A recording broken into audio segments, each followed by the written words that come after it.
lost everything. I lost my friends. I lost my childhood. I thought it was over. I thought my life didn't have no meaning to it until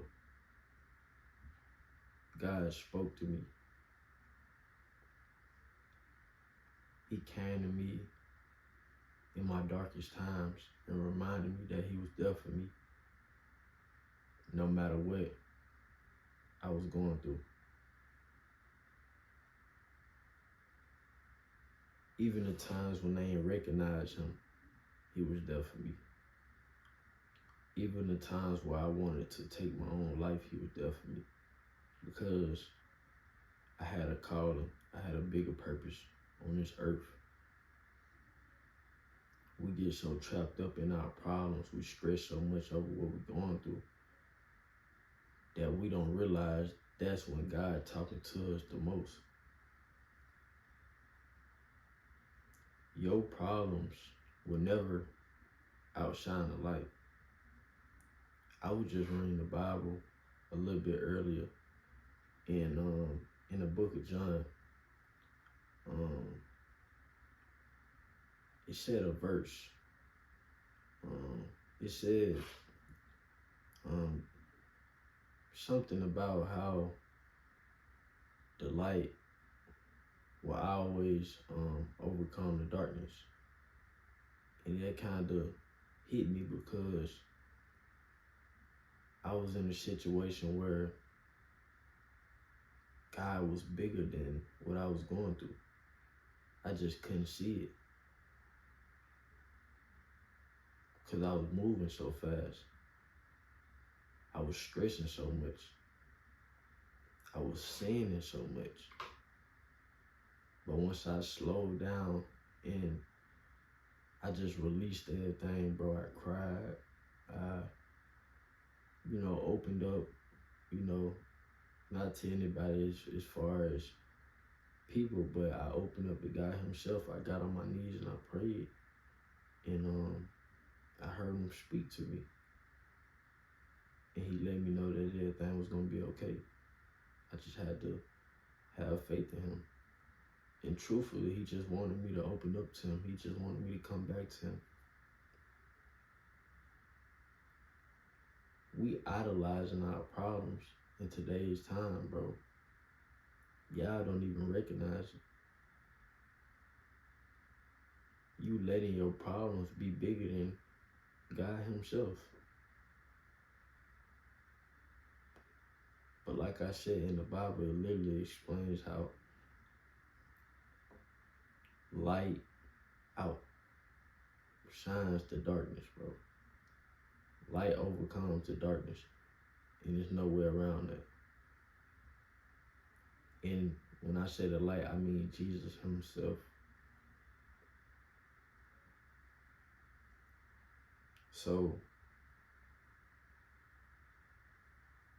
don't let your problems be your idol. Don't let your problems be a leader of your life. Instead, bro, get on your knees and pray. Cry. Let it out. Confide in God if you ain't got nobody. That's what I did. I didn't have nobody, bro. It's either the people around me not faithful, or they not trying to be faithful as much as I am, or they just not believers at all.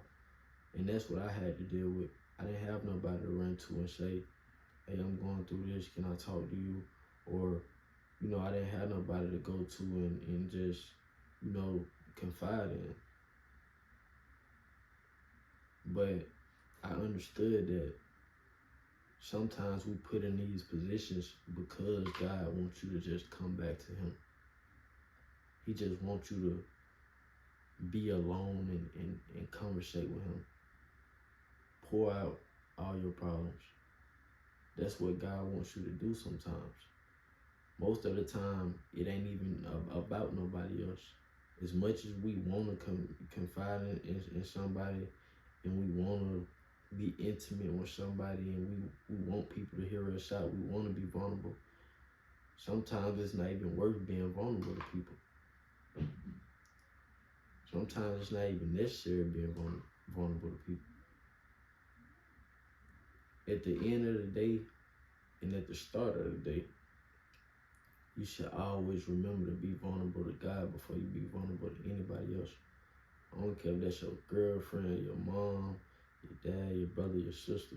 You should always keep in mind that you should be vulnerable to God before you be vulnerable to anybody else. Because keep in mind, bro, everybody's intentions not good. Everybody don't have the intentions to say everything gonna be okay and to be there for you when you're going through it. It's just the truth. And sometimes God knows that, so that's why he wants you to confide in him and him only. Sometimes he'll script everything that you got in your life.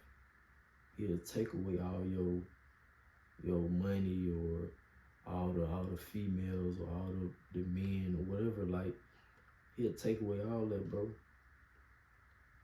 He'll take away everything that you got. He'll take away your need for validation. He'll take away all that. And you think it's the end of the world. You think that's what time stops. You think that's where your life ends. Whole time, that's just the beginning. That's just the start of something greater.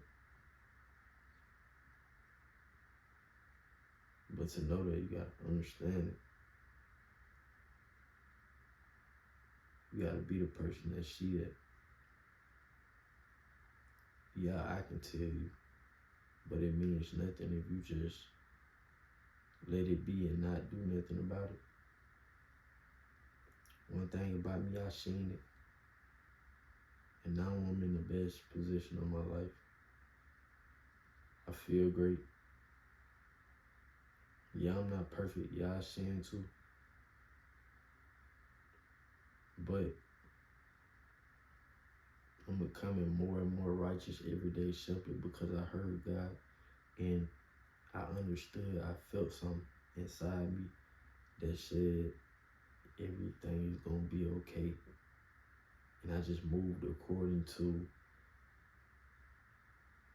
my prayer, moved according to reading the word more,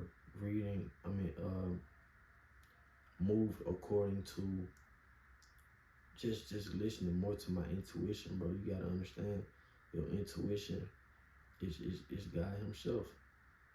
Not only is he always on side of us, behind us, in front of us, he is within us. And the more you see that, bro, the more you'll understand that's why God took everything. That's why God will take everything. And I always pray this gracefully, bro. And I don't say this to mean any harm to anybody, but I always say, man, God, if anybody, going through anything, if they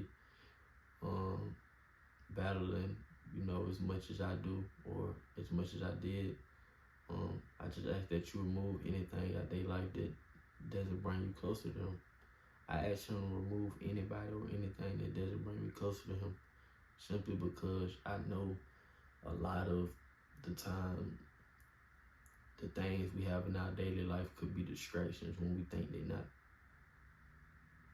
Like I said, with your problems, they are distractions. They distractions, and they only distractions because we let them be. Problems could be just as good as something good.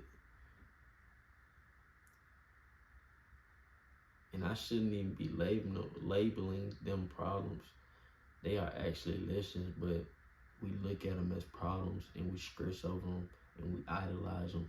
We put so much focus on them that we make them our idol instead of God himself, and that strips us away from God. We go away from God. We lose our connection. We distant from him. And so that's when he take everything. As soon as you start idolizing anything, especially your problems, he take everything. And now it's up to you to make that choice to get closer to him.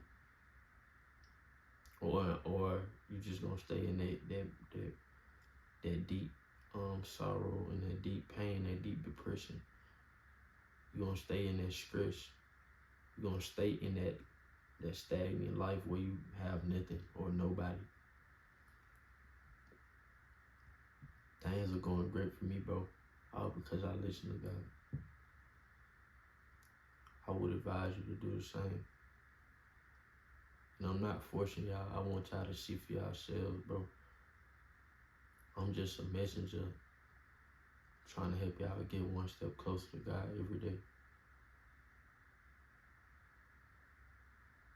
So take it from what I said, bro. Use it at your own risk. Make your own choices. But just keep in mind that it's only one great choice that we can all make. That's getting close to Jesus himself, to God himself. And I say that confidently. Not worry about the opinions of others. So I hope this video helped you in some kind of way. If it did, hit that subscribe button, man. Comment down below that comment we ready. I'm ready. Down below, if you ready to make your commitment to God. And if you're ready, then I got a community down below where I help young men like myself get closer to God, you know, one step closer to God, you know, and build them up in personal growth, just as I'm doing myself. And it's just all about helping each other and all about aligning with God's will and God's plan. So, yeah, I appreciate you watching. For sure.